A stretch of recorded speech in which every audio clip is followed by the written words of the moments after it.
This is the Morning Hookup on KFOR.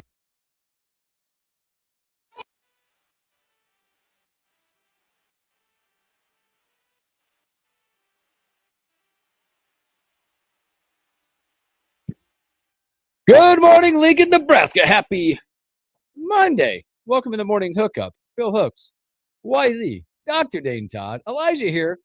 He's getting logged in. He has stuff to do, but he's here hanging out with us. Sorry, my headphones are all jacked. There we go. Good morning. How's it going, guys? Good. Good. Well, hope everybody had a great weekend, and all the fathers out there, hope you had a great Father's Day Sunday, and you're able to get some rest and a little sports in your life yesterday, as we'll get to a magical Sunday. U.S. Open, CWS. We'll talk that. World Cup. Boy, so many stories in the World Cup. My goodness. Some of these groups are not following status quo. No. Looks like it could be in favor of the Americans as we start talking about that, what their quarters, their 32 look like, their 16 could look like. Could be a little path of success for the U.S. as we start looking at the World Cup coming up. And shout out Cape Verde as well. Yeah. Oh, my goodness. We'll get to that. Another one? My gosh. It's incredible. Good morning, Shane. Good morning, Flood. Good morning, Arlo. Thanks for hanging out with us. Like I said, that we'll probably talk about maybe locally the biggest story that have a lot of people shaking or celebrating. Home and away uniforms? Question mark. We'll get to that. We'll probably get to it first because we have the doctor in the house. Get his take on new uniforms coming up. I know he's a real fashionista. I know. Yeah. Big fashion guy. Yeah. Also in the second hour, Evan Blam on My Word Herald. We'll get his take on what the Cards World Series stuff like. Am I have to hold that again today? No, I'll just keep messing with it until it goes. I'll figure out some location for it. Headphone problems. Weird. Is it there now? No. There now. No. We're all sitting in the same studio. There now. It's like taking a car trip with the kids, right? Are we there yet? Are you there yet? You can read lips, can't you? Yeah, YZ through the glass, yeah, so no, we're good. All good. Yeah. This isn't working. It's no big deal. Just let it ride. Nothing. Come on, studio. I can try. It's a Monday. These headphones are just for fashion. Yeah. Like we talked about. I'm a big fashion. Kind of Princess Big Leia. fashion guy. Yeah. The best part is that it comes in and out like every fifth word, right? And so I'll go from just listening to you guys, and then all of a sudden it's really loud. And So it's like being at home. yeah, exactly. Good. Right. Yeah. It's like being at home. Yeah, every fifth word I catch. Yesterday, I tried not to listen to a lot, man. It was a good day yesterday, hanging out with the kids and being a father yesterday and watching golf and the College World Series. Had them both on at the same time because, ironically, they were both on 1:30 and everything kicked off. U.S. Open coverage kicked off at 11 yesterday. We'll get to that. Boy, what's it like to be a villain in your own country? Wyndham Clark found that out yesterday. Yeah, no kidding. Of his popularity, not as popular as most guys on the golf course, but we'll talk about that. But I do want to ask you, again, just because Dane's hanging out with us, we'll get to College World, we'll get to that stuff. But Nebraska Saturday had their event. Obviously, it's moon indoor. A lot of weather coming through on Saturday. There was a lot of buildup to the announcement for Nebraska. It's the new uniforms, home and away, changing the look. Yeah. We talked about it, what it might look like, or not what it might look like, but what it might feel like for Nebraska fans if they were to dabble in changing their traditional look. And they did it. They added some stripes. Numbers look a little different. There's probably some more elements to it, but you probably as a player never thought about the uniform. No. It was cool to put the N on, cool to wear it. Strap them on and let's go play football. Right. Yeah. I guess I was there the last time they made like the major overhaul to it with the 1-year experiment in the early 2000s. In 2002. Right? With the wide stripe. Wide stripe down the leg that looked ridiculous, right? And then we have a terrible season and they get rid of it right away. I get it. Teams like Oregon have 8 billion uniform combinations, right, that they use all the time, and that's part of their shtick. Teams like Alabama have 1, right? Teams like Notre Dame have 1. USC. Right? USC has 1, right? Nebraska is one of those places that should have 1, in my opinion, right? That's just who we should be. Like, we're not this fancy, flashy program. We never have been. Right. I don't know that anybody's ever going to look at it and say that we are. So Well, it's just I don't know. there's a certain number of schools in the country that whenever you turn on the TV, you know who's playing right away. Yep. USC is one of them. Alabama's another. I'd still had Florida State, though. I know they've tweaked the uniforms around. You know when Florida State's playing on TV. Michigan, these classic traditional schools. And I will say they still kept the skinny N. So the helmet still looks the same. I think it still looks like Nebraska. Mm-hmm. It's going to take some time. I'm going to need to see him on the field first. I will say I think they had some of the right ideas with updating the uniform. I like moving the shoulder stripes up. Yep. Do I like the execution of how they put the shoulder stripes up there? I'm not a huge fan. Do I hate changing the font? No. Do I love this new font? Also, I'm whelmed by the uniforms. I'm not underwhelmed. I'm not overwhelmed. I'll wait to see how it looks on the field. I am whelmed, but I will say, generally speaking, with new uniforms, if it doesn't wow everybody and everyone doesn't go, wow, that's an upgrade, it usually means it's not going to last long. It was just kind of like all of the hype behind it and everything behind the scenes, and then you saw it and you're like, that's it? No. That's what this is about? I don't really care all that much, right? Yeah. Like you Win want some games. Yeah, just go win some football games Done. and let's move on with life. I Like think I that's- genuinely don't care that much. I'm just like, why? I think that's what's going to happen Yeah. here. I think the GP came out and said, look, that's fine. And they're thinking about last year, how it went, how it ended. And you're like, well, that's cool. But if you don't win, there'll be an excuse for it from the fans saying that's why. A lot of people I've talked to are like, well, we always do these stupid alternates too, and we lose in those. Well, we can lose in any uniform. We can win in any uniform. If you come out and don't win this year with those, there'll be talk. But also look on the other side is the refresh. I don't mind, especially in the day and age where recruits see this stuff, right? Yeah. It's different. It's a new era. It's something cool for the kids, right? I mean, you see the excitement when they unveiled them. You had the guys in them. But I think that's more and more what it's about. Look at the old stuff. Let's get the new stuff. A lot of schools are getting new stuff. And it seems over time that Nebraska has been the traditionalist over and over and over without new stuff. Yeah, and that's fine, right? And that's understandable because in reality, all it is social media and marketing anymore. Yeah. Right. Done. That's all it is. Done. Right.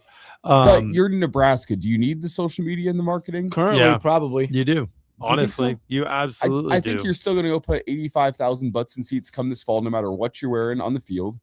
And yeah, do the recruits and the kids look at uniforms and think, cool, sure. What's the be all end all with those kids now? I think there's How much money are you giving them in their paycheck every 2 weeks? Yeah, so that's the biggest. That's the biggest part, right? That's what matters to the kids. Yeah, but I think there's also a big difference between selling 85,000 seats and actually putting 85,000 in those seats, right? Which is going to be part of it.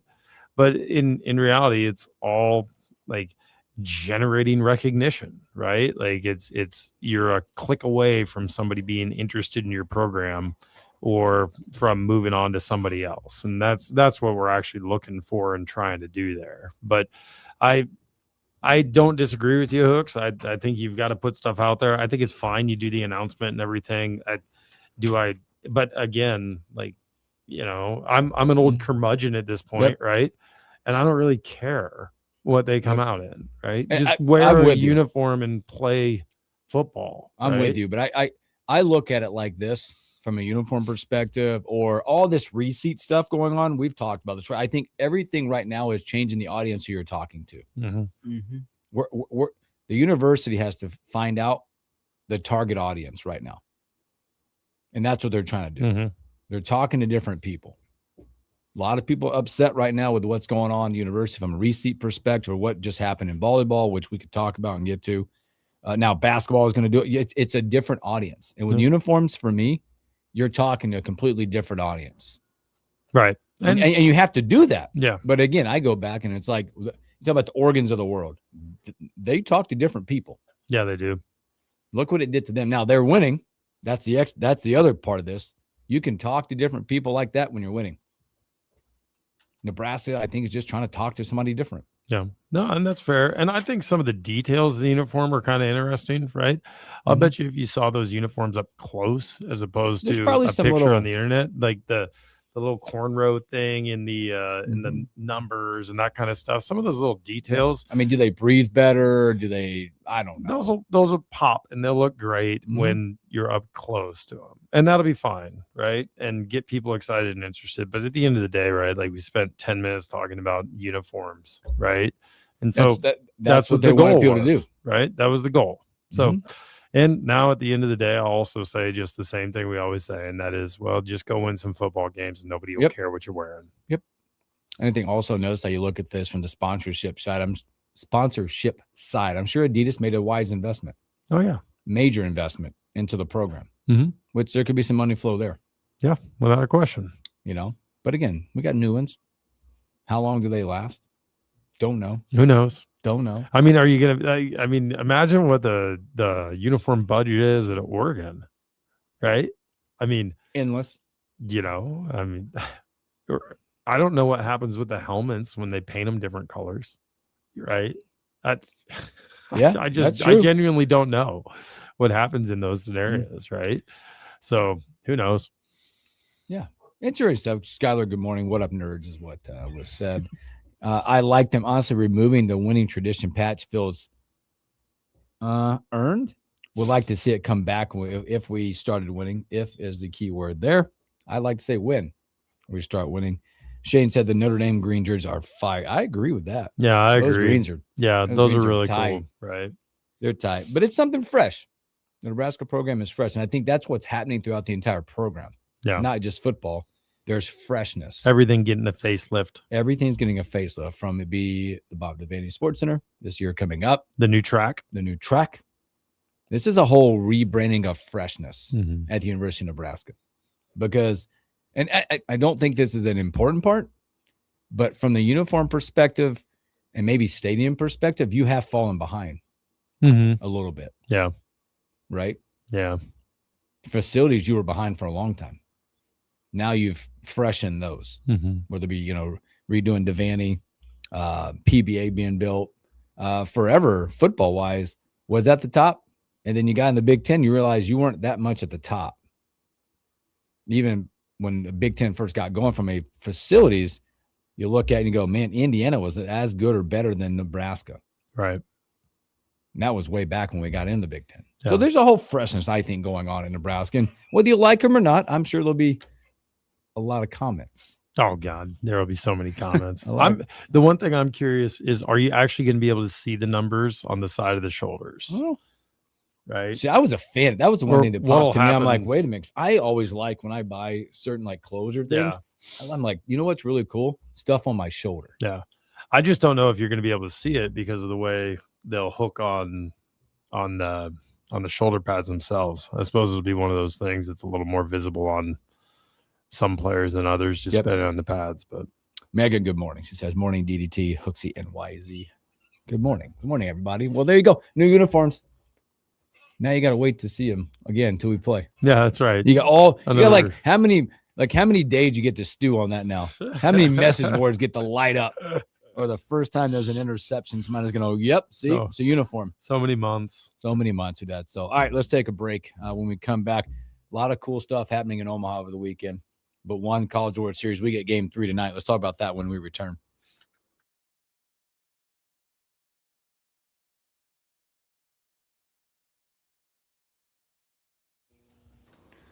We had a question. What was it last week?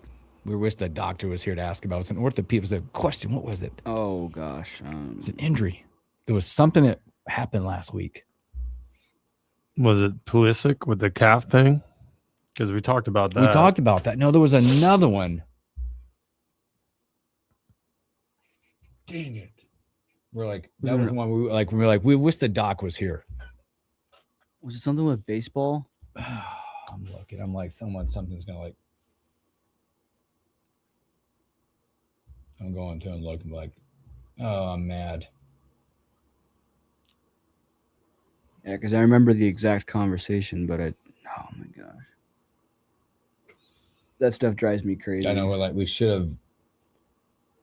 Something that happened. So is it the top 2 teams from each group that make it to the next round? I Yes. believe Is that how that so. And then works? there's some groups that I think the third team can make it, if I understand it correctly. I looked at that bracket. I'm like, I don't know what I'm looking at. All I know is it showed it live bracket. I'm like, well, there's the U.S. That's good. That seems good.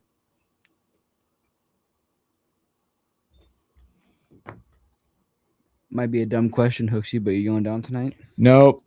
I wish, but we get the. I don't know if it's the likable or unlikable 4:30 league game tonight. Oh, my. I think we have a makeup tonight. Mm, 4:30 game.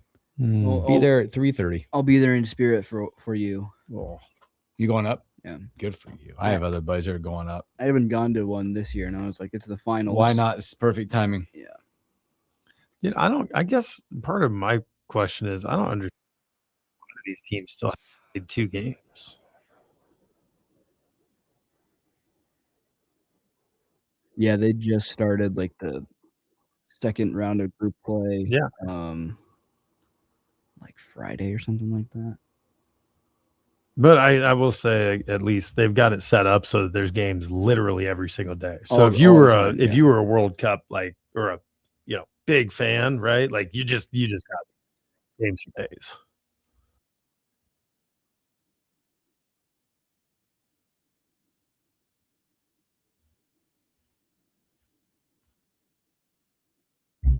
Oh, well, I'm mad because I don't remember this. This is so maddening.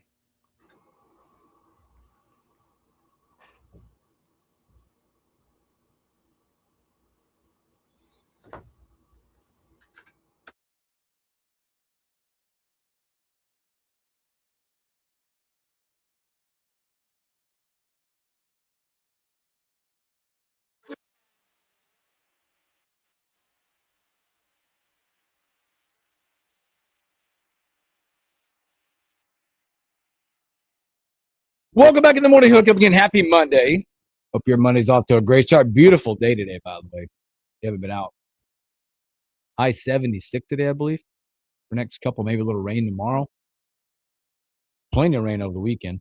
Oh yeah, plenty of it. I don't know how much we ended up getting. I don't know, but it felt like a lot. It kind of rained gently, if you will. That's what it seemed like to me. It seemed like a nice gentle rain as opposed to what we normally get, and that's an inch in 5 minutes. Yes. Right. And it's like, oh, can't recover from that. My gutters are never going to be the same again. Yards look really good, brother. Uh-oh. Something happened? See some breaking news just came across my screen. Wait a minute. Go ahead and let's go. Let's see. University of Michigan basketball head coach Dusty May has agreed to become the new head coach of the Dallas Mavericks. Oh boy. Whoa. Wow. Pete Thamel just put that out. Wow. Fresh off of a national championship. Oh my goodness. Headed to the NBA. Huh. Wild. Well, good for him. Making a jump.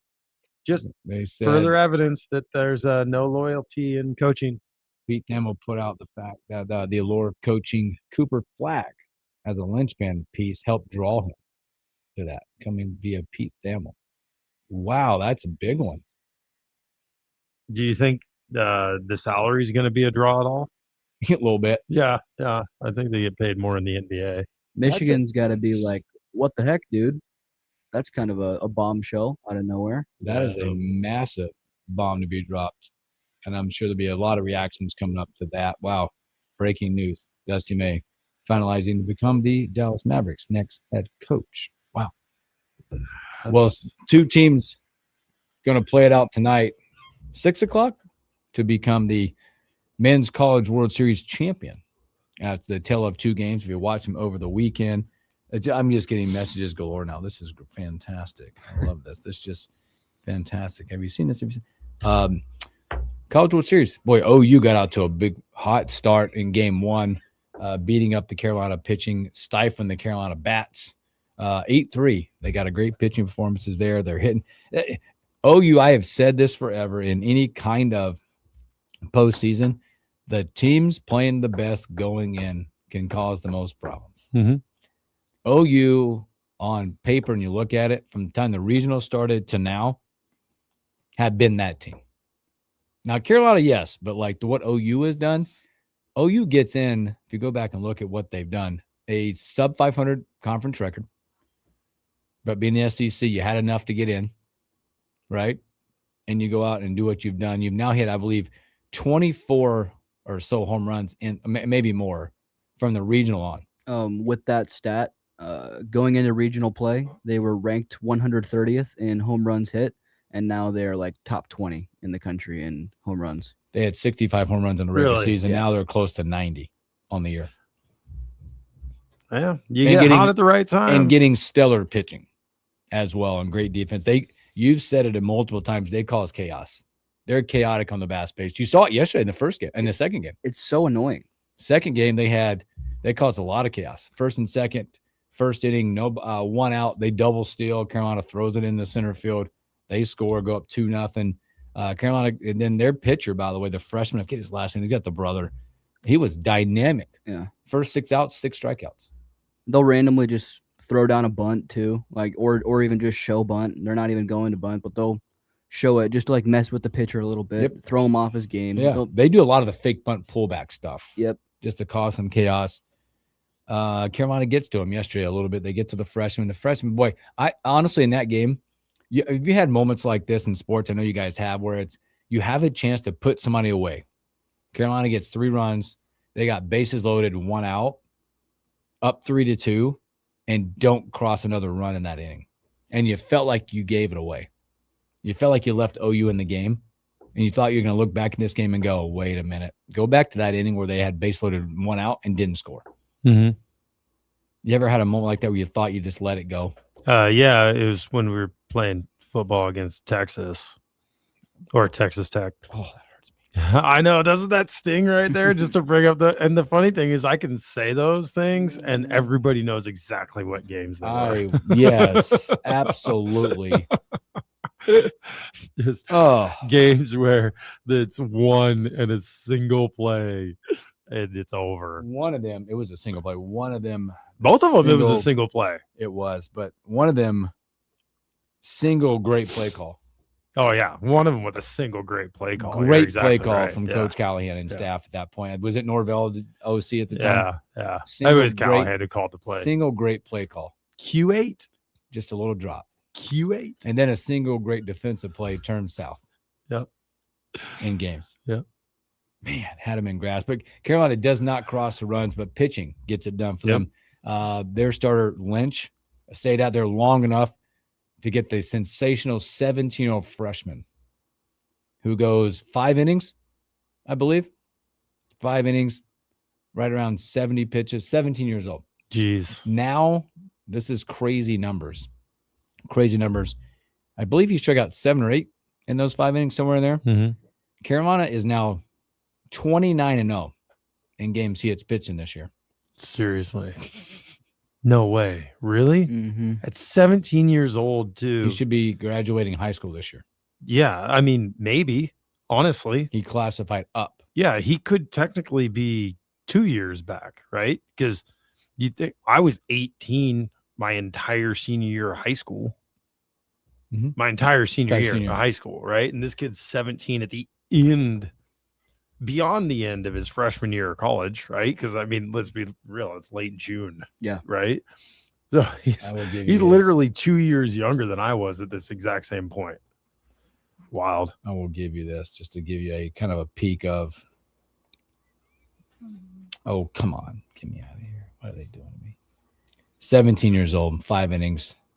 Just was an amazing performance yesterday from him to get it done there. So here's a question for Yep. you. And this is a little bit related to college and more related to major leagues, right? How does the rule work for getting drafted then? Does college still have that? Is there still that funny rule where it's like you can get drafted again after your freshman year and then you've got to wait don't- X I number of think it's- years? Or how does that work? I think they have to wait at least a year. Don't 2 years in baseball? I could be wrong. Yeah, I really don't know. It's really weird. You see a lot of young guys end up going to the MLB and deciding to get developed there instead of staying in college. But then you take the risk of spending a ton of Yep. years in the minors. So I think you can get drafted after 1 year of college. This is what he's done just in the year, not in the CWS. He's been dynamic as well. He's now 12-0, 29 appearances. He's not won, but been a part of a win all 29. 3 games started. ERA just over 2.05, 5 saves on the year, 92 innings pitched, 114 strikeouts. Opponents are batting 186 against him. They got it done twice. But tonight, here we go. Get the rubber match, the next game coming up tonight for everything. For everything. Going back and just trying to find the starters for tonight. I know they announced the starters. Do you have it there, YZ? I've got it getting there coming up. I think I got it right here. I've got Nick Weslowski, Yep. and Jackson Rose. Yep. That's what I got. Woo! I think this one's going to come down to it's. We talked about. I want to put. Do you have the over-unders for runs tonight? That's going to tell us everything we need to know tonight about what this is. These games have been dynamic, and by shout out the OU fans who made their entire way up there. Over under at 10. 10 flat. North Carolina is a minus 154 favorite, according to DraftKings. So, And they're going Jackson Rose. This is what you get out of Jackson Rose tonight for this side of Carolina. 22 appearances, 6 starts on his young year. 2.15 ERA, 50 innings pitched, and he's pitched 50 innings. Opponents right now are batting 171 against him. Look for a lot of arms tonight, probably, I would say. I mean, you might as well use them all up. Yep. Last game. Look for a lot of arms in this one. that's what I was going to ask you. Do they go back to Glauber at some point? It's going to be an interesting situation. I was listening to this and thinking about this. Like, so I would say tonight, all hands are on deck. I would too. I think he has an inning. Because I want to say he got into the 70 pitch count last night. This is all hands on deck. If you got an inning, you'll see this being like game 7 of the World Series. This will be game 7 in hockey. This will be game 7 in the NBA, whatever. Yep. Right? There's no time to be tired. Now, minus an injury, overdoing it for somebody. This is all hands on deck. Yeah, I mean, it's one of those things where it's like, dude, you good? Can you throw? I need an out. Yeah, coach, I'm good. Let's go. I need an out. Yeah. I Get need 10 an inning. pitches, right? Yeah. Both of these You know? teams, and I didn't look up the stats for the OU starter, but one would assume that this is, hey, I need you to go get me 4 or whatever. Can you get me to 5? Can you get me 3 strong? But both of these guys are going to have to get to a certain point in this. And then who gets the bats going? I believe Carolina will be the home team tonight. And if you look at these games, these first 2 games, what it's looked like for both teams, OU has had a 2-0 lead every game so far. The first 2 games, 2-0 lead. Carolina's come back to tie or take the lead, but then the bats got going for OU in the first game. The bats got going for Carolina in the second game. They capitalized on every thing they could to get the victory yesterday. And again, like I said, OU fans, shout you out. You have made your way to Omaha. There's a lot of them in the stadium. There's a lot of people I didn't know were OU fans letting me know about it. I love it. He's in this building. Yeah. I do have one buddy that's an OU fan, so we've been going back and forth a little bit. But man, it'll be electric tonight. As unfortunately for college fans, it'll be sports keep getting taken away from us one game at a time, one big one. This will be one. I wonder in this and also what the experience factor is from a Forbes and the manager side, the coaching side, what it'll be like for him after his 3rd appearance in this game. They go back to 2006, 2007, where they lost back-to-back years to Oregon State. OU experienced just recently being there in this position. and winning when you get to the CWS. Dynamic couple of games. We were just discussing tonight's game at 6:00 for the national championship in the pitching side. If you can get an out, if you can get me an inning, all hands on deck tonight. Game 7 hockey, Game 7 NBA championship, Game 7, whatever it is, you are available. If you can put your uniform on and not feel bad. You agree? Oh yeah. Yeah. We were asking you. Let him back in. Yeah. Oh, are you not in yet? Remember the old? I believe it was Jeff Braun. Whenever he was an XFL quarterback. Do I have a pulse? Let's play football. Yeah. Nice. I love that. That's awesome. That's tonight. If you got a pulse, you're playing baseball tonight. Yeah, very reasonable. Also, by the way, I don't know if you saw this. Dusty May. Yeah, 6:00 tonight. You get the rubber match for the national championship tonight. 2 deserving programs, by the way they've played. OU's run has been next to phenomenal. The way they're playing, their confidence of what they're doing. Carolina have been one of the best all year long. Is it pitching? Is it hitting? Is it both tonight? Is it execution? I think it's Omaha's in for a treat tonight up there at 6:00. But we did briefly, by the way, we'll go to this. Dusty May, breaking news. Pete Thamel, we got it from Pete Thamel as he put it out there. Finalizing deal to become the Dallas Mavericks head coach. Leaving, hey, Michigan, got a title. See ya. That's a big hole in the Big Ten and national right there. Great opportunity for other schools in the Big Ten. Because Dusty May, great coach. Great resources up there at Michigan as well. But you can look around the world of college basketball. It is not a guarantee that a coach with great resources is going to find great success. Speaks to him and how good he is at what he does. It opens up the door in the Big Ten. Yeah, what's the domino effect here, right? Of him leaving now, right? And Post portal season. Yeah, post portal season, all the other coaching hires have happened, right? Like it's not like all of us, like there's a plethora of great coaches out there right now. There's got to be big time domino effects that come from this. Well, that was what I was going to bring up, and I was just going to go here and see if they put anything out, because obviously Dusty May leaves a hole at Michigan. Where does Michigan go? Because this will be a big time hire for Michigan. But then what hole does that leave somewhere else? And what does it do for the players, right? Are the players, because the portal window is closed, right? I believe they get an open time. Yeah, if their coach leaves, disperse. right, they get 30 days. Yeah, but that doesn't open up the rest of the country to go into the portal for Michigan to rebuild if guys were to leave.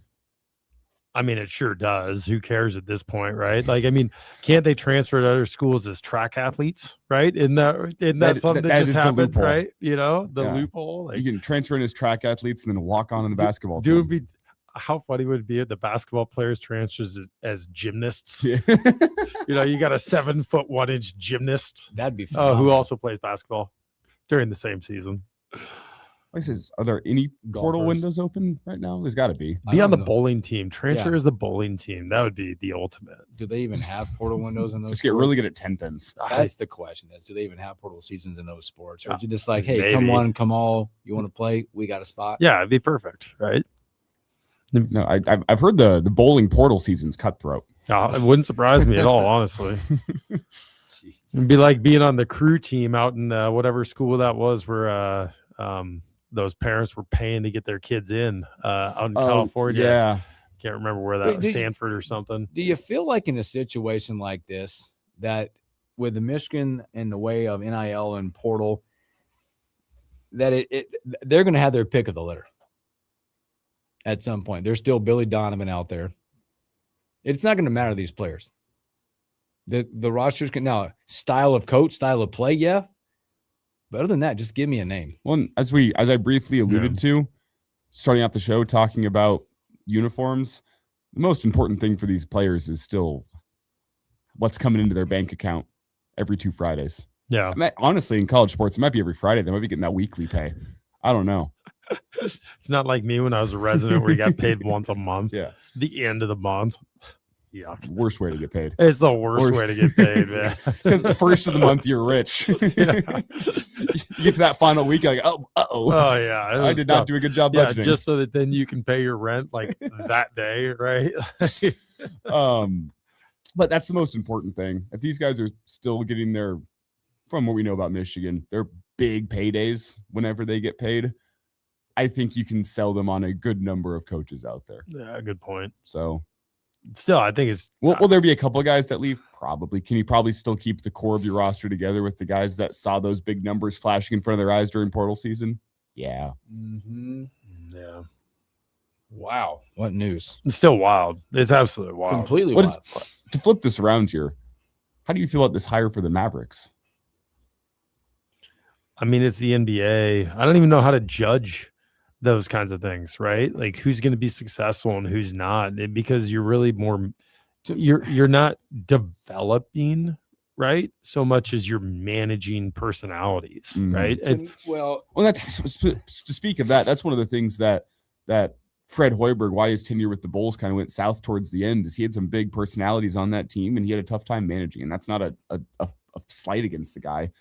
I think a lot of coaches through the last 10 years have struggled to manage Jimmy Butler. He's a bit of a diva. So with that in mind, that's more what Dusty May's job is. It's I mean, the X's and O's are there, and you see like JJ Redick is one of those guys that stepped in with minimal NBA experience that does a great job managing personalities, managing LeBron. And also he had some good X's and O's for the Lakers over the last couple of years, but I'm 100% with you. It's less about the X's and the O's in the NBA, and it's how do you keep a locker room together through 82 games and getting them playing at their best, knowing you have divas in the NBA that are making millions upon millions of dollars, and they sometimes care more about what their stat line looks like than what the final score is. That'll be the thing, because if we want to look, and I know the landscape has changed, we can put on a couple of fingers the number of successful college coaches that have transitioned to the NBA well. And that's it. Big step. But now, Dusty May could say, well, I've been managing that at Michigan. Mm-hmm. The Right. money, the personalities, bringing people in and putting them together. He does have Cooper Flagg there, just fresh out after a few years, that can manage that. So that'd be interesting to watch who that goes with. By the way, see the new other breaking news I just got on my screen? Nebraska commit. Yes. It's one everybody's been waiting on. It's because of the jerseys. Jeep Wade. It is the jersey. Jeep Wade continue to doing work. Just in being reported all across Ashland Greenwood. Offensive lineman Barrett Cottrell in at Nebraska. Big get for Nebraska up front. One that was nobody knew where this one was. We talked to Brian about it last week. Nobody knew where it was. He goes out. He chooses Nebraska over Iowa, Tennessee, and Minnesota and others. Big one for Jeep Wade to keep a kid home in the state. That's a big one. Jeep Wade out there doing work. Can't wait to see his number in his new jersey. It'd be great. So, all right, let's take another break. When we come back, let's go to the pitch. Talk of the World Cup.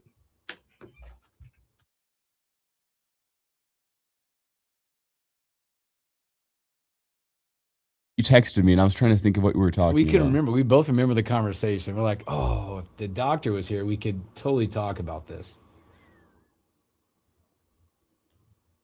And I've been surfing like the sports. I'm like, I don't remember. We had a great one too.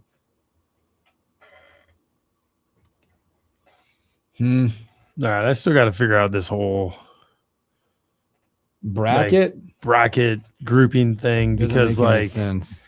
because I'm looking on the Google right now, and it's like Group K right now. Yeah. Has 3 teams that say they're into the qualification stage, knockout stage. Colombia, DR Congo, Portugal. They've all played one game. Yes. So it's early. It's once every team gets their second game played, things start to get a little bit more clarity, because you play every team in your group. There's three matches. 3 points for a win, 1 point for a draw, 0 points for a loss. What I'm going to get confused on and what kills me is this year specifically. It used to be very simple in the World Cup. Top 2 teams in the group advance, bottom 2 teams don't advance. Yeah. Simple as that. They expanded the field now. So 32 of the 48 teams are making it in, which means that A bunch of groups are going to have 3. eight third place teams are going to make it in, where 4 third place teams don't make it in. I don't understand the tie breaking with which third place teams make it in and which teams don't. So don't ask me about that. But don't look too deeply right now into the U.S. is scheduled to play against this team. Yeah. Wait, Okay. you It's gonna kind of change. start waiting and seeing what happens once you get around to that third match, All right. which I believe the third match is kickoff Thursday, I think. Maybe. I think these two groups are crazy. When's USA's next game? Thursday night Thursday night. against Turkey, who has been terrible. They've been arguably the most disappointing team in the tournament. They haven't scored a goal yet. And they were playing, it was 11-on-10 for 45 minutes of their last game. They couldn't score. Oh, really? I was very impressed with Cape Verde last night. Yes. They look good. Uruguay has also been one of those teams that's been a little bit bad, but Cape Verde was not supposed to be able to hang around in either of their game thus far. Problem being, they only have 2 points, so they need a win in the next game to secure themselves a spot in the next round. Well, I think they placed Saudi Arabia. So they got a chance. Friday.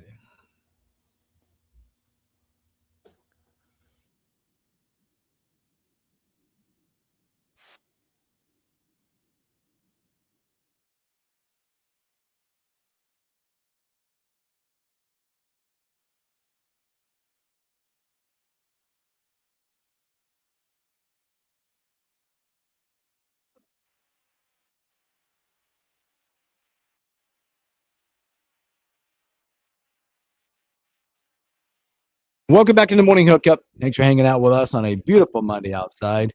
World Cup continue to dazzle, provide much surprise out there. And I don't know what the biggest surprise is. Maybe not that USA is 2-0, punch the ticket. They're in. They move into the 32. Or the surprise of when you look at a couple groups, and I think it's going to be what we're looking at, what Group G. We kind of focused on there a little bit. What's been coming out of Group G with what that looks like. Egypt, Iran, Belgium, question mark, looking at that. And then you look down here at which group with that Cape, not Group Cape, H, Cape Verde. Cabo, Group H. G and H have provided some shocking results when you look at this World Cup. And the mystery of how the bracket works, how it's going to look, we have no clue. Maybe we do. All we know is when you look at the bracket right now, if you look at the live bracket, there's a couple teams in there. You see the United States punched in. I believe Germany's punched in. Might be some more, but a lot of focus on those two groups right now. Yeah. I mean, and whenever you look around, it's still so early here. Like Group I won't be decided. That's Norway, France, Senegal, and Iraq. That's not going to be decided until Norway and France play each other. That's going to determine who wins that group and who finishes second in that group. But I don't think Senegal and Iraq are going to be finishing second in the group. Norway and France have so much more talent. But like you're not going to know who wins the group until those two teams actually play each other. You could say the same down in Group K, where I know Portugal just has the one draw thus far against Congo.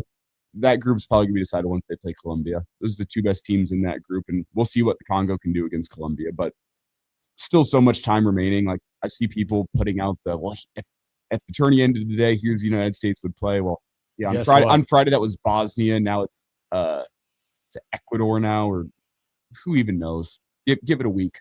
Once we get around this time next week, you can start looking ahead to the round of 32 and start looking at potential matchups. But so much can change between now and then. So that being said, very entertaining soccer this weekend. Cape Verde, the story of the tournament thus far. Oh, yeah. 2 draws so far. 2 draws. Against 2 electric teams. The huge one being against Spain. Now they go and get a draw against Uruguay, which means they're essentially a win against Saudi Arabia from punching their ticket to the next round, which would be incredible. That is the underdog story of all underdog stories there.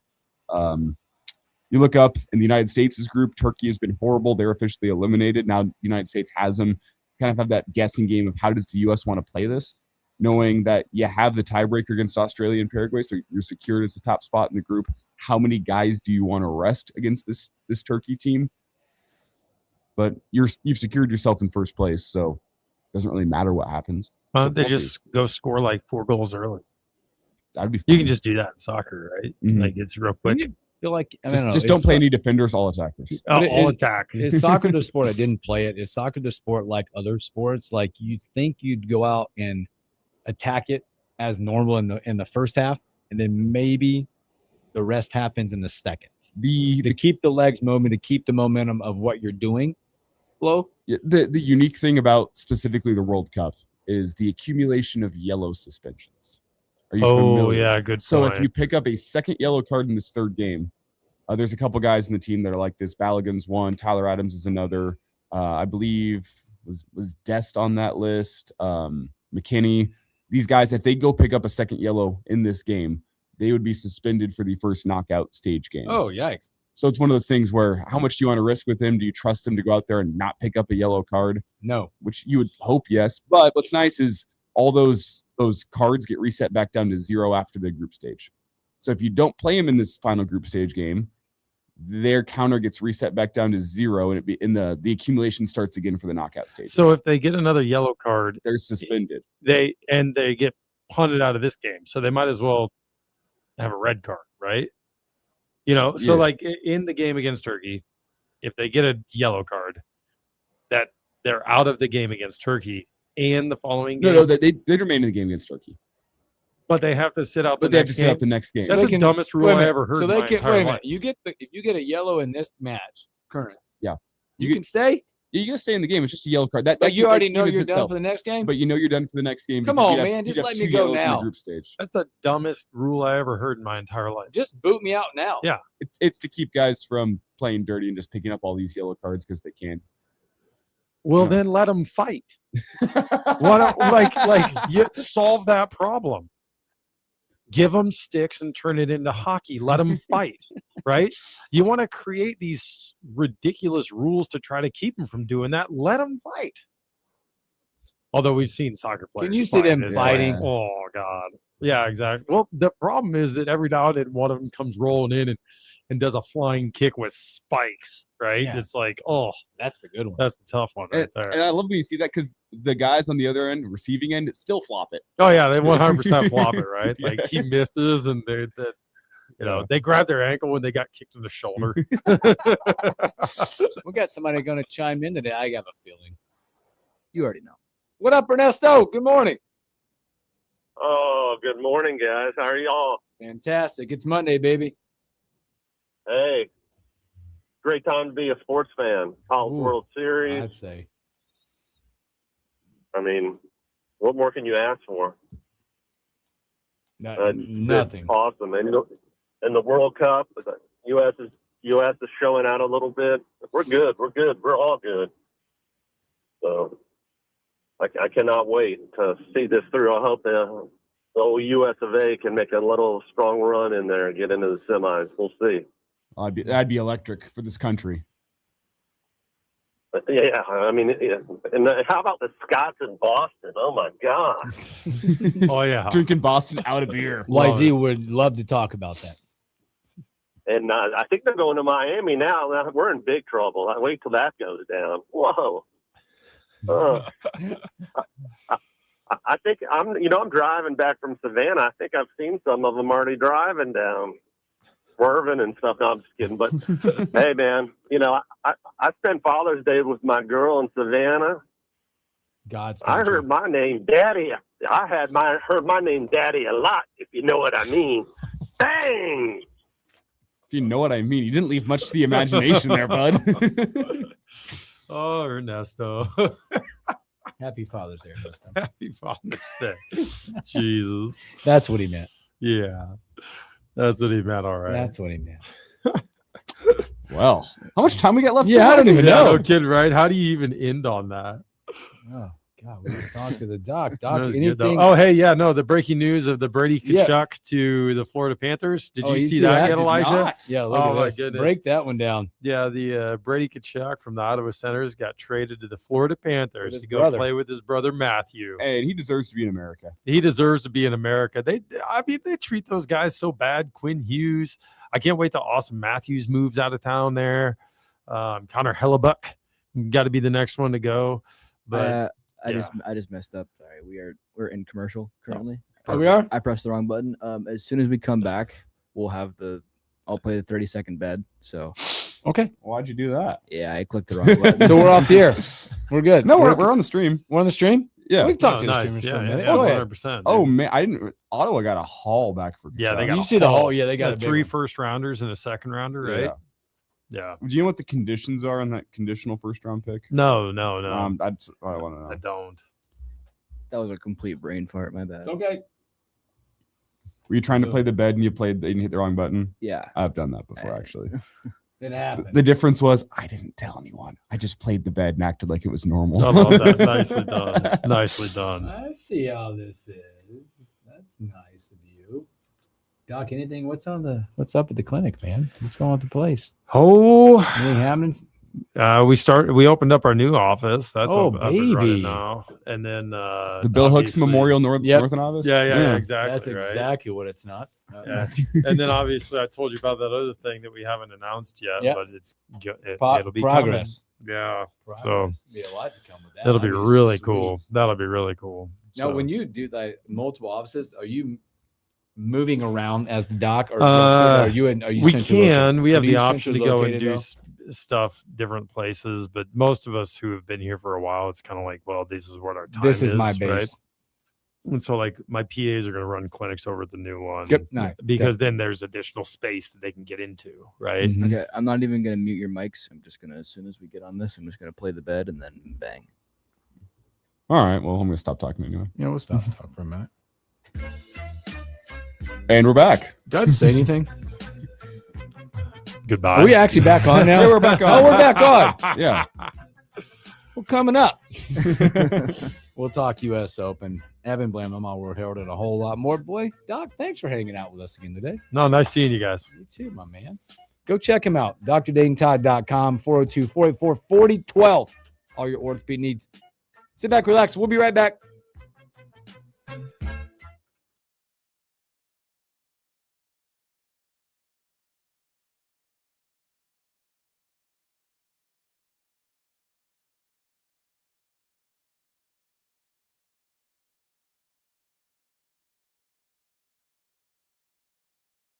For a high-demand career in cybersecurity, protecting people, systems, and institutions from real cyber threats. Cyber warriors are needed now. Will you answer the call? Go to mycomputercareer.edu/CWP to learn more. That's mycomputercareer.edu/CWP, an elite CompTIA certification partner. VA education benefits are available to those who qualify. Wesley Financial Group is not a law firm, and Chuck McDowell definitely not an attorney. This is Chuck. If someone talked you into buying something really silly and you want to get out of that silly little thing, my advice, get the facts. Call me and I'll send you our timeshare exit kit absolutely free. Inside, you'll learn how timeshare works and all your options for cancellation. Call Wesley now for your free exit information kit. 800-909-9696. 800-909-9696.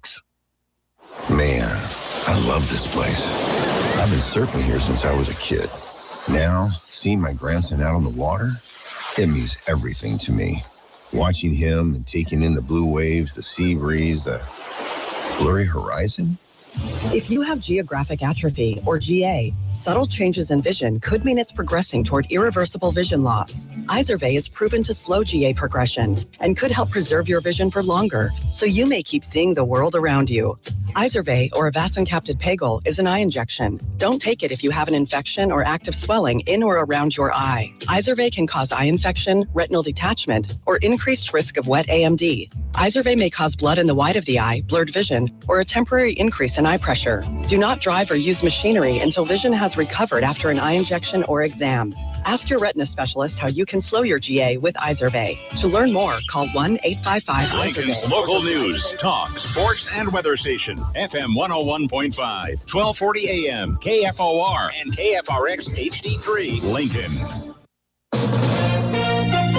From ABC News, I'm Brian Clark. Vice President J.D. Vance said the first round of talks with Iran went well in Switzerland. The final deal is the house. We set the foundation. We haven't built the house, but we've laid a successful foundation to get to a good place for the American people.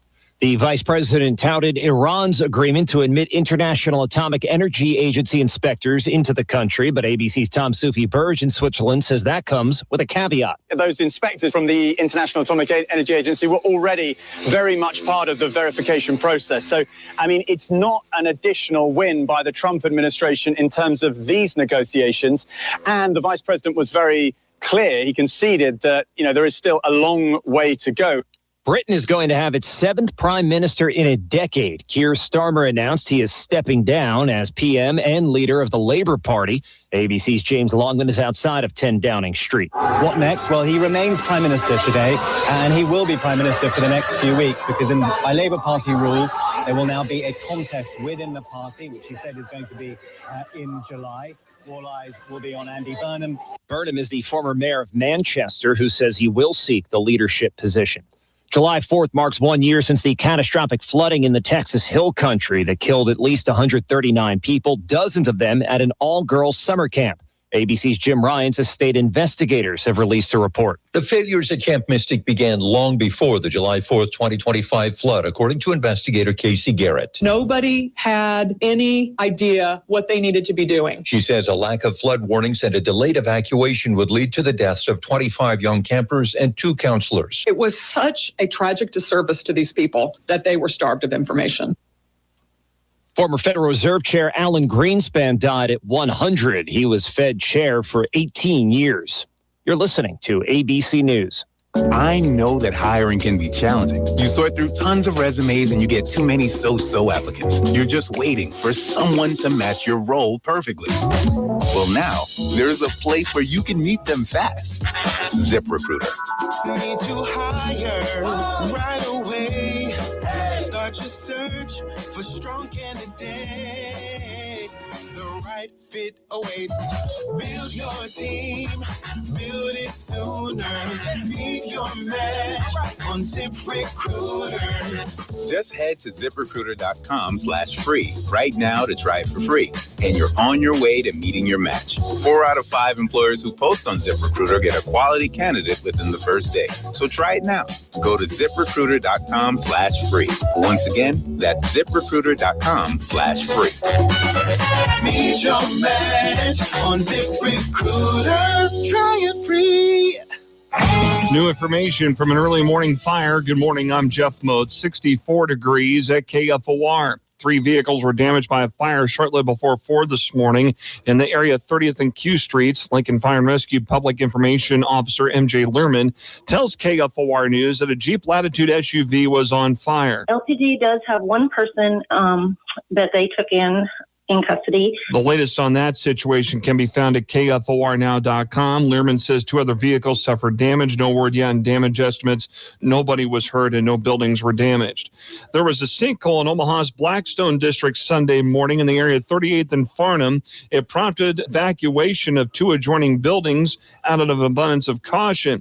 Structural engineers were brought in to assess the situation. The buildings directly on top of the sinkhole are not occupied. Clearance was given to the adjoining buildings for people to go back inside about noon Sunday.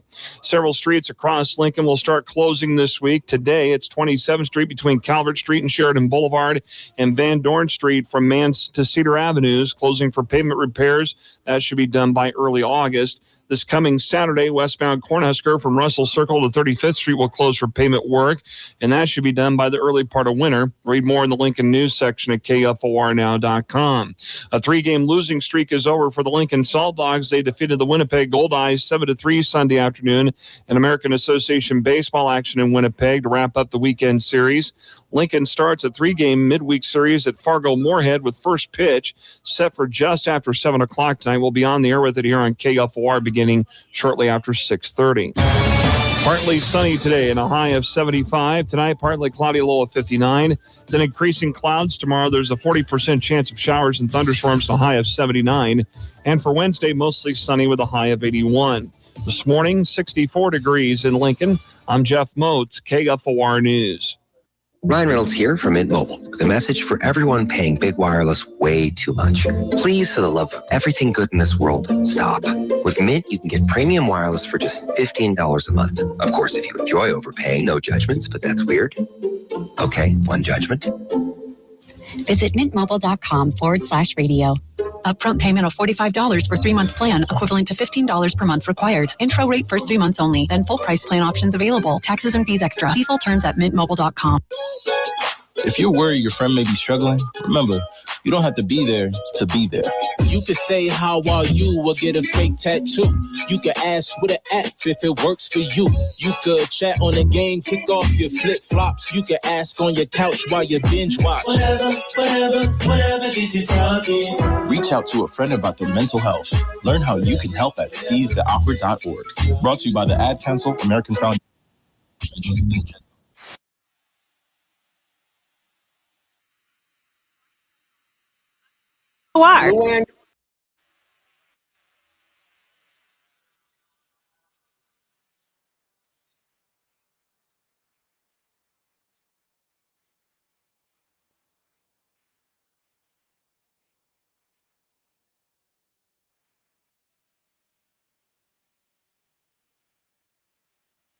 Welcome back in the morning hookup, hour number 2.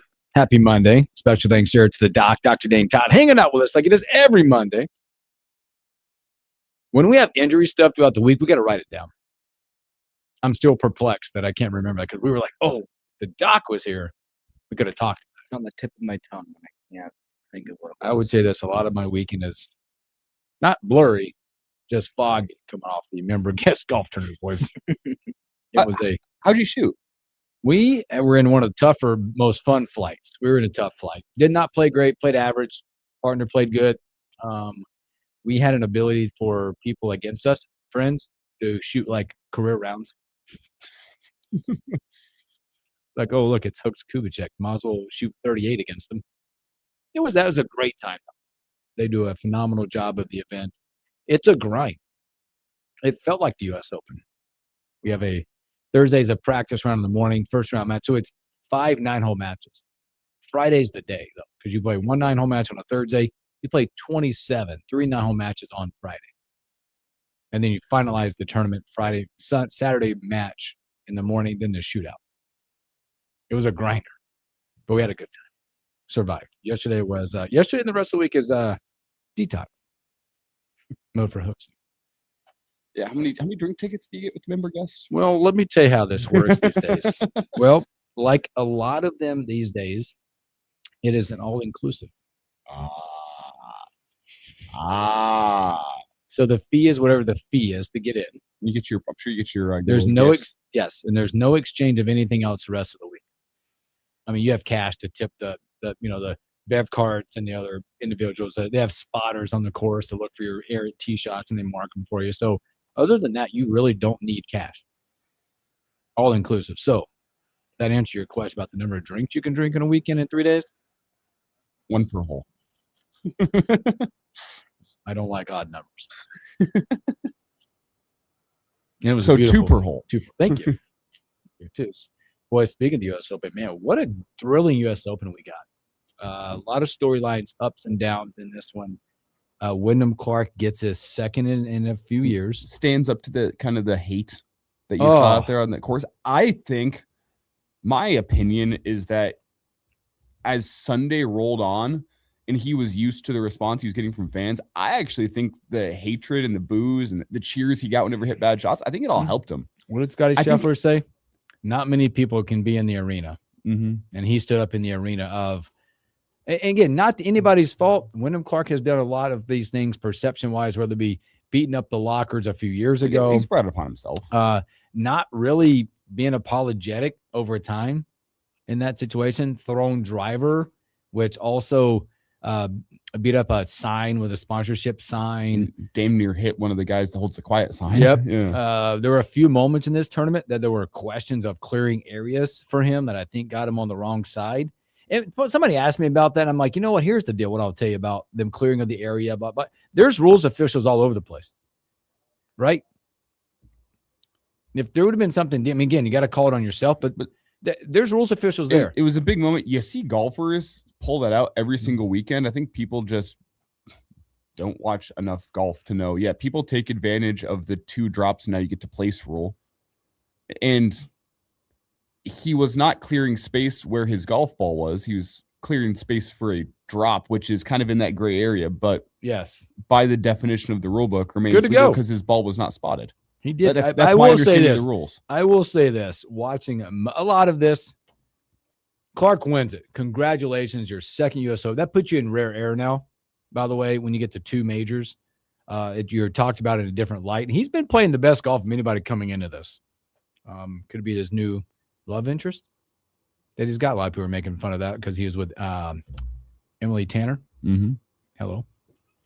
But congratulations to him. And he fought off some contenders. Well, and as I was kind of alluding to, I think the fact that you get him to that back 9 and everyone's cheering for Scotty and everyone's against you, you can kind of take on that me against the world mentality. Yeah. Well, it wasn't just, it was Scotty. Well, there there was was Sam Burns.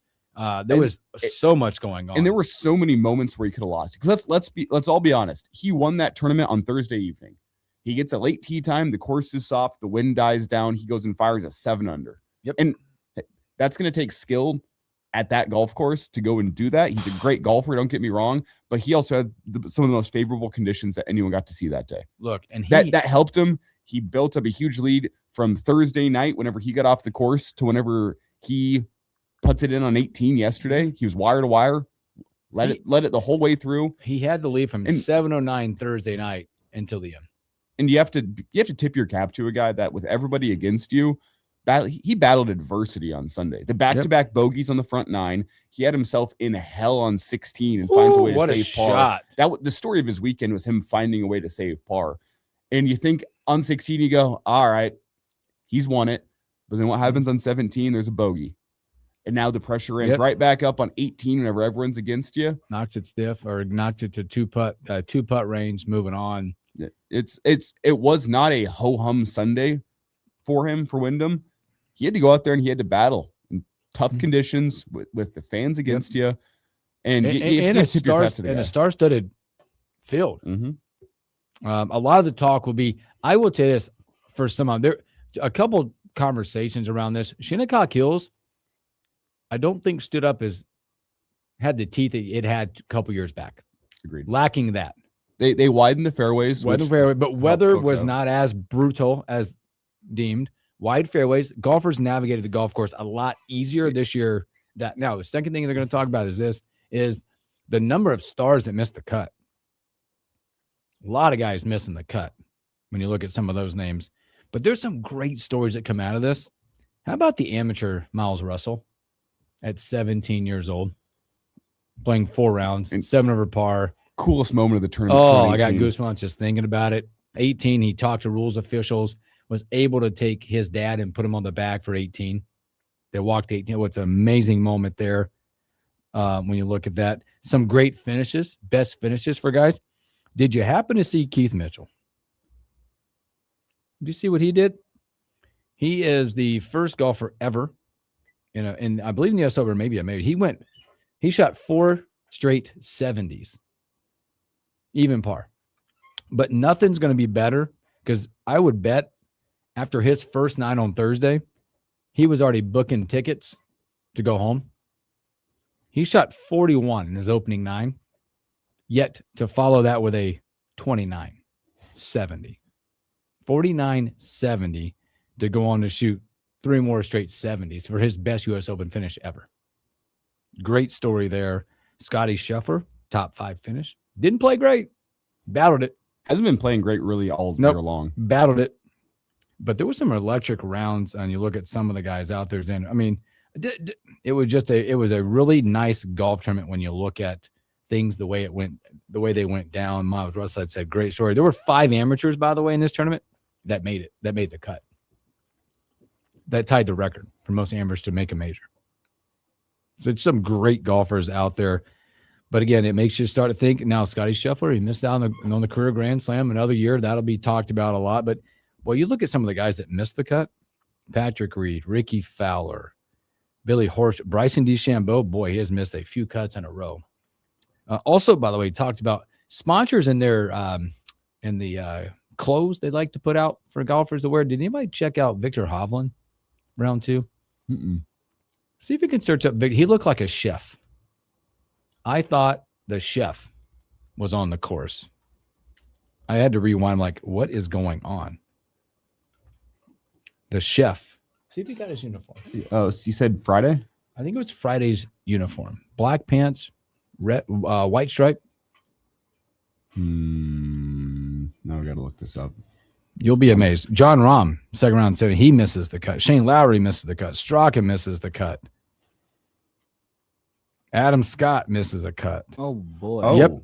Did it make you feel like there's a chef? Yeah, it looks like. Well, he kind of looks like he needs to have like a towel and a bottle of wine, like a sommelier. Yeah. Another bottle of red, monsieur. That's bad, isn't it? It's not terrible. But It's no, bad. It's not good. It's bad. But hey, man, shout outs. Wyndham Clark getting it done. The question I have for you, Scotty Scheffler next year, Pebble Beach. Yep. Winning a career Grand Slam is obviously very, very difficult to do. One of the most difficult achievements in golf. Yeah. The most difficult achievement in golf. One of the most difficult achievements in sports. It's weird because it does feel like a matter of time. With his, it feels just like a matter of time, which is kind of how you felt about Rory. And then Rory, you thought maybe it's never going to happen. With Scotty, the way he's been playing, the fact that he's even in the top 5 this weekend, considering he didn't play great golf, speaks to how great he is. I mean, you look at next year at Pebble Beach. Fun fact, he's pretty much always shot well at Pebble Beach. Never won out there, but he's finished top 10 every single time he's played Pebble. That sets up well for him.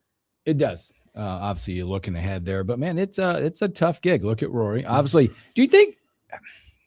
I guess this is a question to debate. Probably super fun debated question that you could go out there. Obviously, trying to win the U.S. Open, trying to win a major in itself, trying to win the career Grand Slam. Where would you rank the U.S. Open in toughest major to win? Is it number 2? I think it's a second. It could be number 1. You could argue from a physical point of view, it's number 1, but it's not Sunday at Augusta.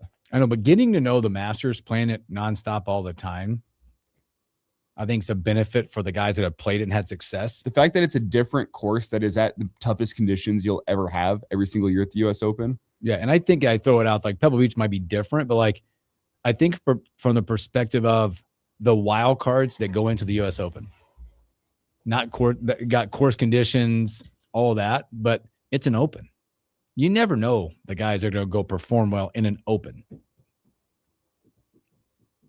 because this U.S. Open had some different players that performed really well.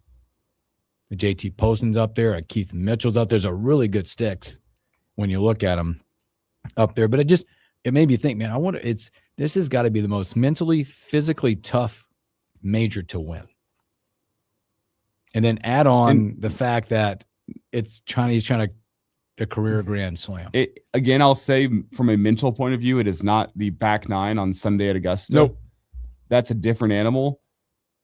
But from a physical point, you will never find, and I think you bring up a great point, the fact that it's moving around to different golf courses every single year, and it's some of the most challenging golf courses in the country, and they intentionally make it difficult. From a physical point of view, like I think you have to be playing better golf to win the U.S. Open than you do to go win at Augusta. I think you better be on your Augusta's the mental game. On your game. Again, Flexion, great question. Ask Phil. That eluded Phil. And then I think Scotty, you're right, where he's at with his game. You feel like he goes into Pebble Beach. I've come back and look for some documented success of what he's done at Pebble Beach. But yeah, I feel like it's right there for him. There's a couple of them that are sitting out there next year as you start looking ahead for next year. Obviously, there's one more major left. The British is still open, or the Open Championship out there. But 2 storylines, you'll have Scotty, the U.S. Open. You have Spieth, I believe it's the PGA still. That's eluded him. I think that's it for him. So a 7-year-old throwing dimes. How about him letting his dad? We talked. That's an incredible moment on Father's Day to look at that. But man, really good stuff out of U.S. Open. It was great. It was a great viewing time from my chair for a few hours on yesterday. So it was great. I was in between baseball games yesterday. I had just missed 16 but I got to see in between games. I was changing from my base umpire outfit into my plate umpire outfit. Got to watch 17 and 18. And got to see Wyndham get surprised by his dad on the 18th green. Special moment. Wyndham there, and then you hear Sam Burns talking about his dad. It was a big redemption for Sam Burns too. What a Sunday he had. Because of the most recent collapse in a major, Overall, was just a really good tournament to watch, and it came with drama. As at one point, that thing it got within one a couple of times. Nobody can make that final run to get tied up. So, all right, let's take a break. When we come back, we got a lot to talk about with this guy. I wonder how busy his week was. College World Series, uniform unveiling. Man, we'll talk to him about it. Evan Bland, Omaha World Herald.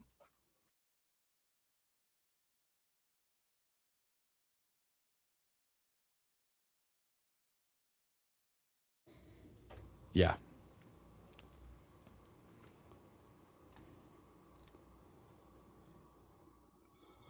I think I'm lucky to hit one putt between 20 and 25 feet every single year.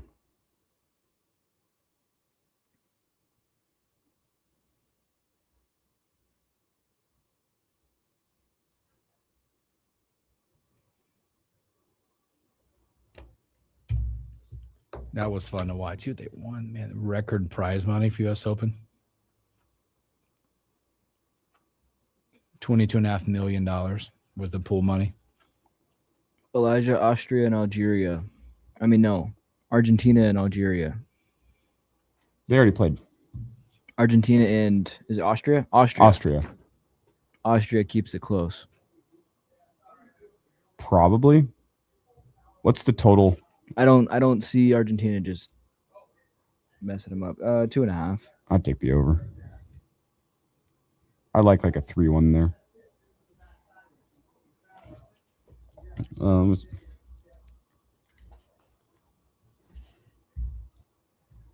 With how this World Cup has gone, I'm going to say draw. Yeah. Austria is a great coach, which helps them.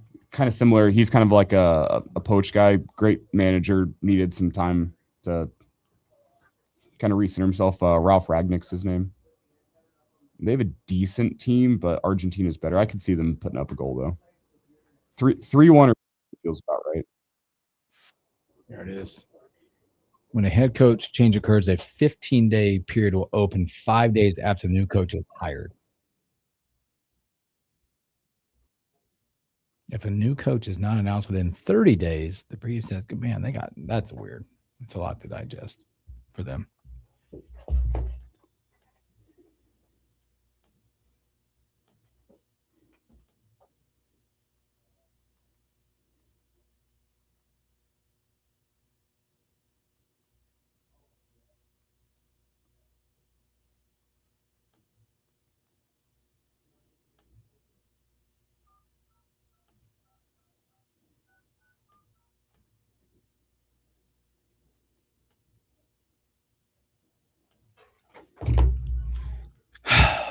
Boy.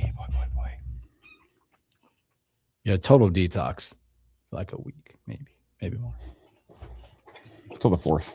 We turn my attention gets turned. Well, might play golf Wednesday. I don't know yet. Those weeks, I turn my attention to the Gatorade Zero.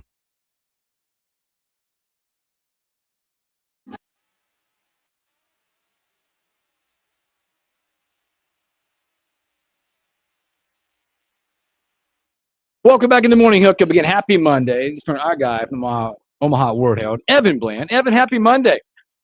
Happy Monday, guys. Boy, the sports world. Hey, how was Father's Day for you? Man, no complaints. I have a couple of grade school kids, and so they made me some cards and went out for lunch and watched some U.S. Open, and no complaints whatsoever. Pretty cool day. Awesome. Well, hey, let's look at the College World Series. We got a game tonight to determine the national championship. OU playing so well coming into this thing. They're a great story after their regular season, jumping into what they've done in the regional. You could say, arguably, they've been the best team since the regional started going into this. Carolina been at the top most of the year. The tale of two games. You had Carolina's pitching not be so great on the first game. OU starting to continue to hit the baseball with the number of home runs they've hit in the regional. And then Carolina stands up yesterday with a sensational pitching performance from the start. And this 17-year-old boy, how good has he been? And then tonight you get the rubber match. Talk about the two teams that you've been seeing out there, and then overall the thoughts on the entire World Series up in Omaha. Well, it's been a fun final so far, and yeah, we get that decisive Game 3 tonight, which is always exciting, and it kind of feels like it's the season-long dominance of North Carolina versus the heater that Oklahoma's been on. And so yeah, it's an interesting matchup tonight because OU's throwing Nick Weslowski, who's another freshman. They've got 3 freshman starters in their rotation right now. And North Carolina isn't naming a guy yet. It's going to be sort of a Johnny Holstaff approach, but like they have as much depth as anybody to figure it out too. So it does seem like it stacks up to be kind of a toss-up game. You hope the last game of the year is a tight one. The SEC is trying to win a 7th straight College World Series, which is pretty notable. So we'll see how it shakes out. I think the overall event has been good. It's probably come down a little bit, I would say, from past years in a few ways. One, the star power at the top isn't quite what it's been in past years. We haven't had a kind of a Paul Skeens, Rhett Lauder moment. There wasn't really an equivalent of Jack Caglione out there. Daniel Jackson for Florida is really good. He's probably the closest comp to that, but it's been more of I think, team strengths as opposed to maybe individual star power.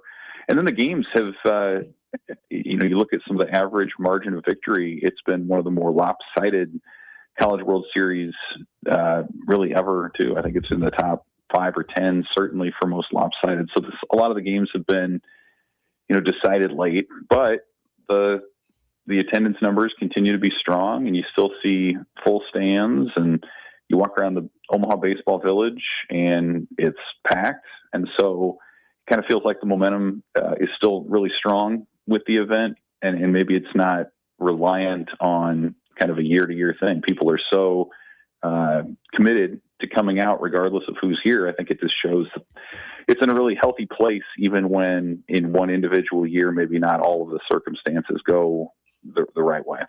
And whenever your entire season comes down to one game, like it's going to for Oklahoma and North Carolina tonight, what are some keys that you have circled? We've talked all College World Series long about North Carolina's pitching. We've also talked about that explosive offense for Oklahoma.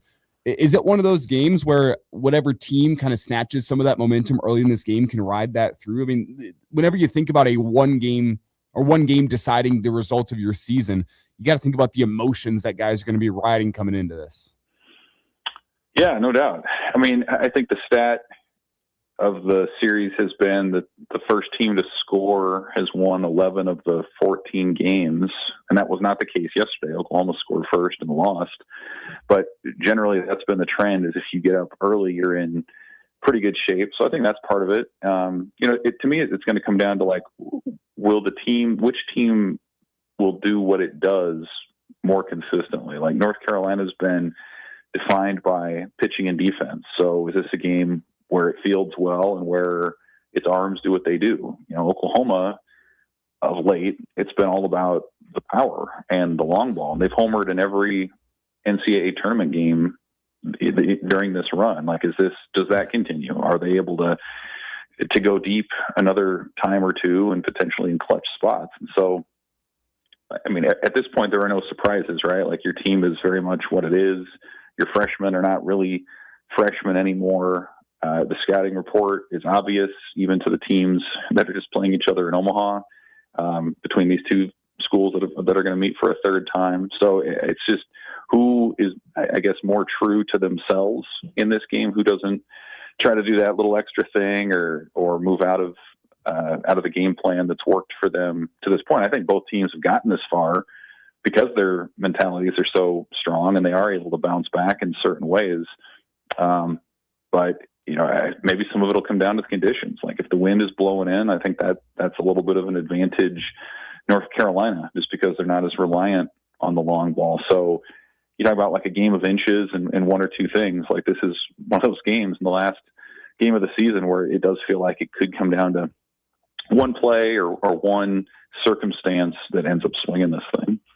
Evan, one of the stories for North Carolina has obviously been the use of Caden Glauber, who 17 years old in the College World Series, could still be in high school. First of all, speak to how talented this kid is. And then also from the North Carolina perspective, you had to go and get that one yesterday, so you kind of burned him a little bit and threw him 65 pitches. But again, we talk about how this is Game 3, championship game, all hands on deck. How much do you think we could see of him tonight?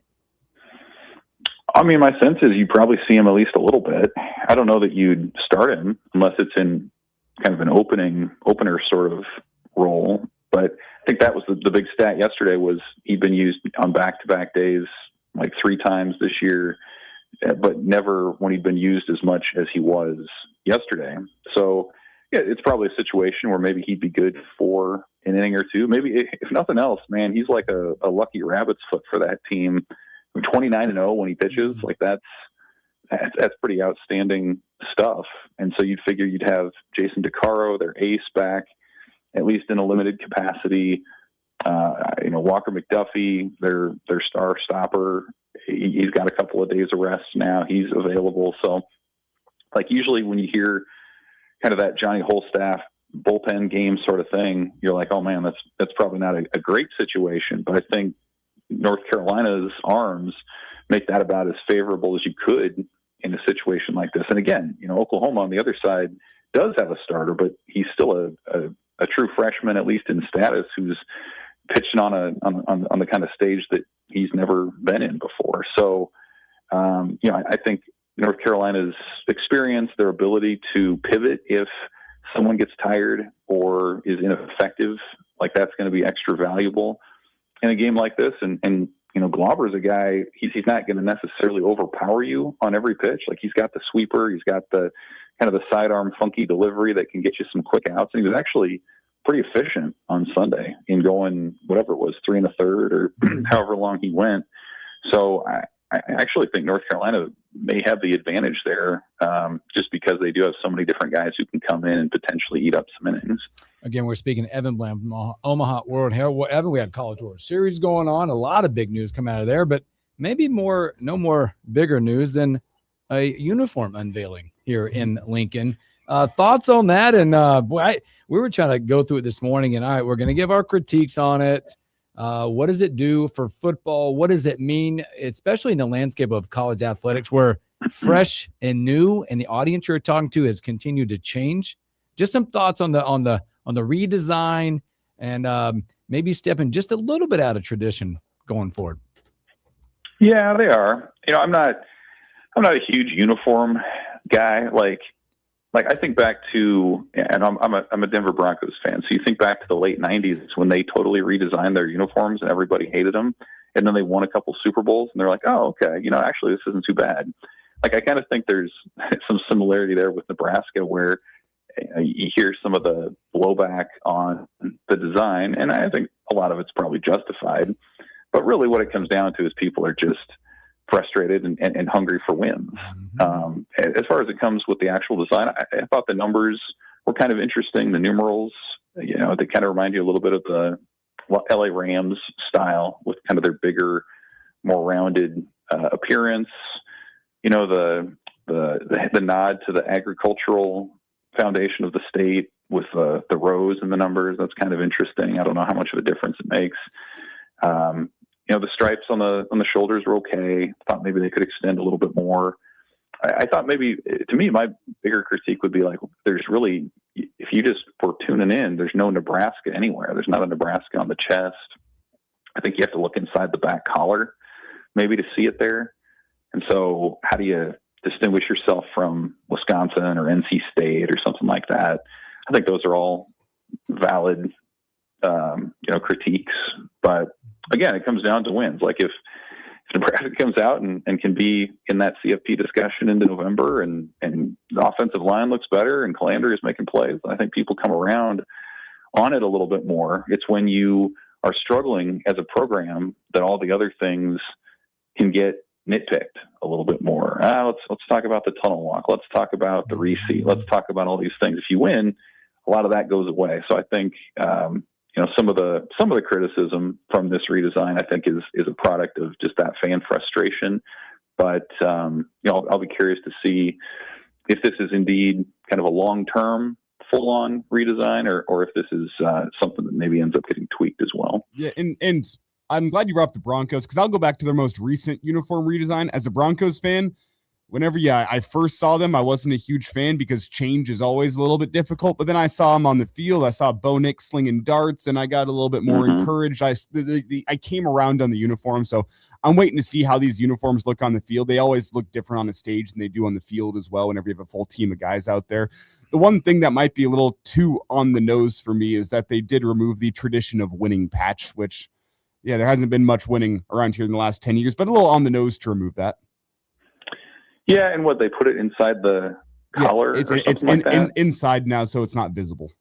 Yeah, right. Like, and again, like these are things where if Nebraska's winning 9 or 10 games a year, you're like, okay, let's get back to talking about the position battles and the big games. But like, when the outlook is, are they going to contend for a bowl and these different things, then suddenly a lot of these details become a little bit more important. And the other piece of it is, like, who is the redesign for? Is it for the fans?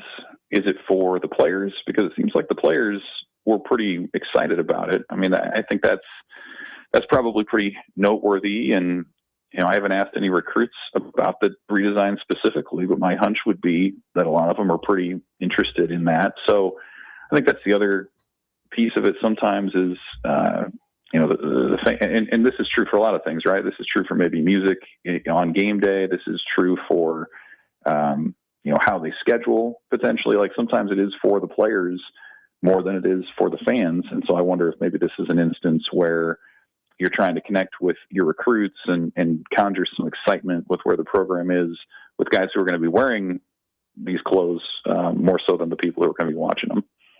Hey, Evan, speaking of the football team, they also just got a massive commitment in Barrett Cottrell, beating out Iowa and Tennessee for that. Just talk about the work that Jeep Wade has done in their recruiting department for the offensive line. Yeah, he's been really good. I mean, you beat out Iowa and Tennessee and some of these schools. Like that's going to turn some heads, especially because those other programs have more of a history of turning out professional linemen and developing their guys than what Nebraska has. Now, that's not the case with Wade. Like you look what he did at Georgia Tech and some of the lines that they've had. He produced a first-round draft pick this last spring. So I think his reputation has certainly come with him to Nebraska, and people are aware of what he's done. I'd put him on the short list of most effective recruiters for Nebraska right now. I'd probably put Addison Williams in the secondary on that list as well. But I mean, what Jeep Wade did in the portal was certainly eye-opening, bringing in 3 different starters when a lot of teams were after these guys. And now the work he's done in the portal, out of the high school level as well, with a guy like Cottrell, even though he's an in-state kid, had a lot of options. And certainly history tells you just because you're from the state of Nebraska does not mean that you'll end up going on to be a Husker. So, I think his reputation certainly precedes him. There's a belief that culture is strong, that the development's going to happen both individually and as a unit. We'll see how it plays out, but certainly Nebraska is getting a lot of good clay to mold with what Jeep Wade's been able to bring in here of late.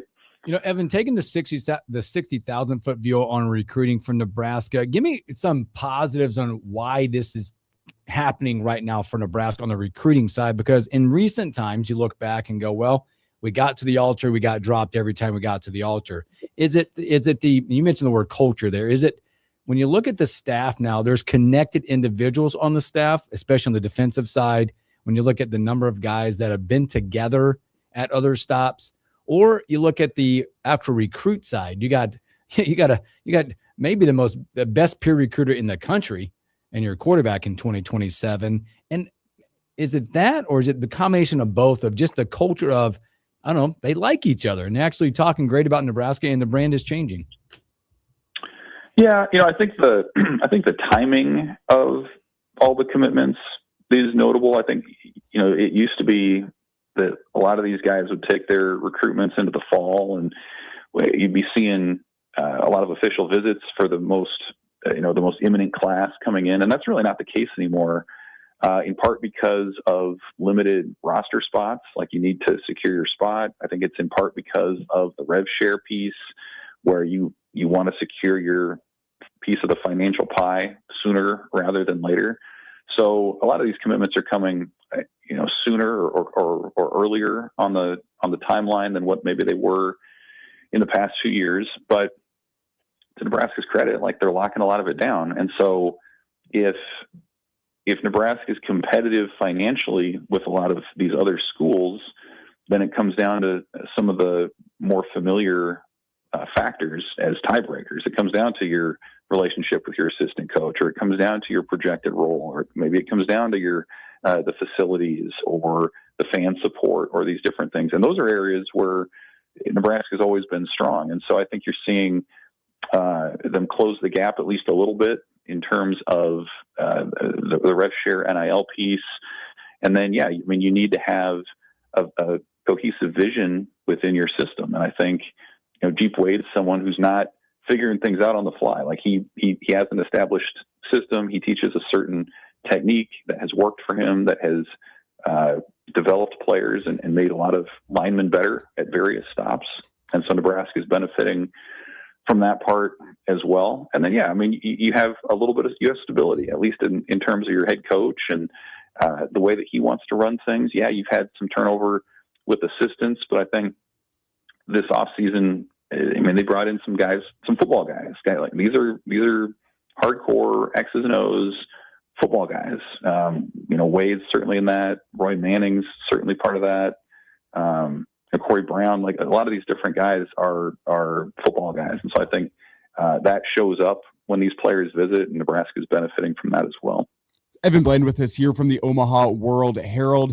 It's the morning hookup. And Evan, last thought here, I think, before we get you out, I do want to get your thoughts on kind of what the month of July will be. What are some of the big overarching questions that you have that you think we'll be discussing as we kind of lead things into Big Ten Media Days? I mean, recruiting's kind of wrapping up for the month of June. We hit a bit of a dead period. Everyone in Sports Talk Radio loves that month of July. Preview the month for me. What do you think we'll be talking about? Help us out with our job, I should say. Yeah, please.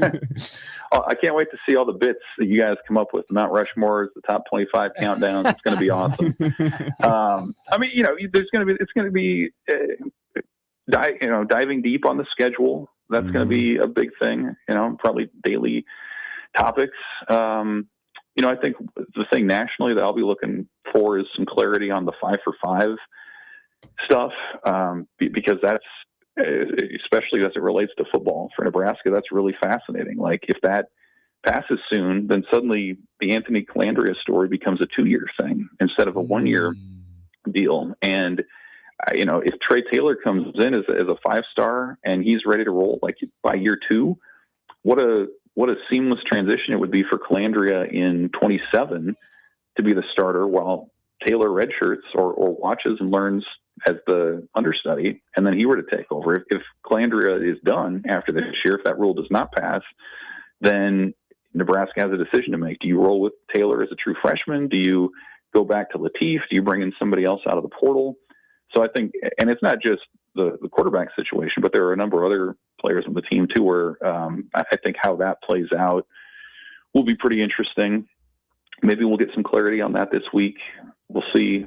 And then, beyond that, I think it's going to be what we hear from camp. I mean, they're going to start to work out here in a few weeks, and Matt Rule will start being a little bit more high profile. And so we'll kind of have a better sense of maybe who made the biggest gains in the summer. And then you'll have the national items as well, right? Some of the different rule changes potentially, and what's the size of the CFP going to be next year. A lot of these things that'll start coming together too. But yeah, we have a few more weeks here to kind of push through the quiet before things really ramp up for football. And there's going to be a ton to talk about. I know people have been happy to kind of put football to the side, especially as basketball and baseball and softball have done their things. But I do think now with baseball ending today, we're certainly getting to a point where I think people are ready to, as Michael Scott once famously said on The Office, they're ready to be hurt again. So I think we're getting to that point.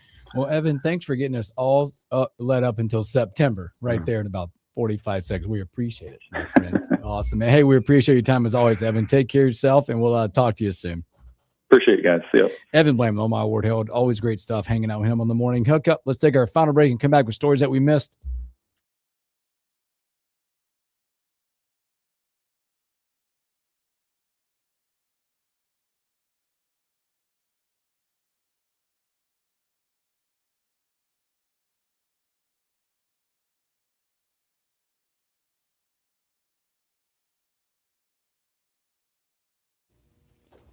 Yeah, good stuff. Coronado, yeah, we talked about that. We did. We mentioned talking about Dusty May and Cottrell. Two big stories of the day. Yeah, great family, the Cottrells, by the way. Yes, that's a awesome story. And his older brother, Bo, was a Husker football player. I believe he's a dermatologist now. I can't wait to get Smart kid. the insights. Tomorrow we'll have Brian Munson talking about how close that might have been. That is a athletic family. Yes. How close that one might have been, by the way.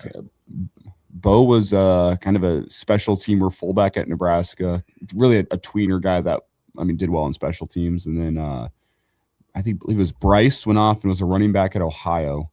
Okay. And now Barrett's offensive lineman, and brother being a fullback and brother being a running back, he's got that athleticism trait to him. It's going to be good. He's not a lumbering offensive lineman by any means.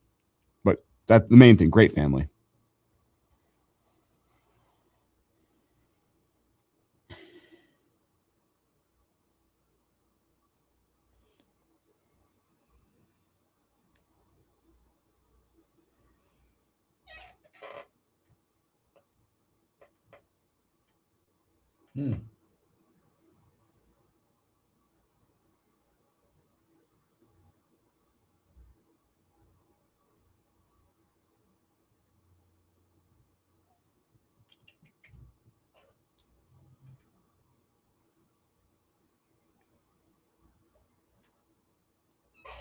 Excuse me. Boy, thank you. I came out of nowhere. You guys got baseball this weekend? You're not in Triple Crown State, are you? No, we got denied from Triple Crown. Oh, that's right. You talked to me. You already told me that. Yeah, we have. I think we're off this weekend. Yeah. Well, you know what they did to us? We have Triple Crown State this week. I'm going to miss a Friday. 10 a.m. Friday morning. Oh, this week? Up in Omaha. Oh. 10 a.m., 2 p.m. I'm out this Friday, too. Best of show, maybe. Yeah, I might do that. Or, best of, or just a Elijah Fields on a morning after a wedding. That's right. I forgot you were gone, too. Oh, man. 10 a.m. About that. Well, I could stream in the first hour from the Diamonds. They're just warming up. Want to do it? I could do the 9 a.m. We'll discuss after this.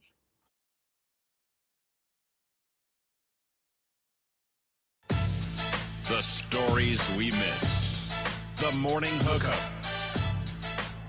Welcome back in the Morning Hookup. Special thanks here to Evan Blam of the Omaha World Herald. Hey, coming up tomorrow, this NBA story to start us off with. It's the draft tomorrow.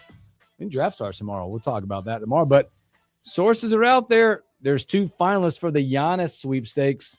One you're going to like. The Miami Heat and the Boston Celtics allegedly are the top two to land Giannis. There's a lot of rumblings going on potential packages right now, and yes, Jaylen Brown is involved. Yeah, well, one would duh. Yeah, that was the most. Well, So watch out for that. The sources are just saying that expect that to be done, whatever it is, to be done before the draft starts. Mm-hmm. Yeah, that's why my heart kind of dropped when the Dusty May announcement came out. We got a breaking coming across my phone. I thought that was the Giannis trade. No. The question to me is, could the Bucks generate enough draft capital with this trade to go make a secondary move and try to move up into that top 5 of the draft? Definitely a possibility. Definitely possible to watch that. There's also talks of Derek White being moved, but in a different trade to Minnesota, because Minnesota wants a second ball handler with Anthony Edwards.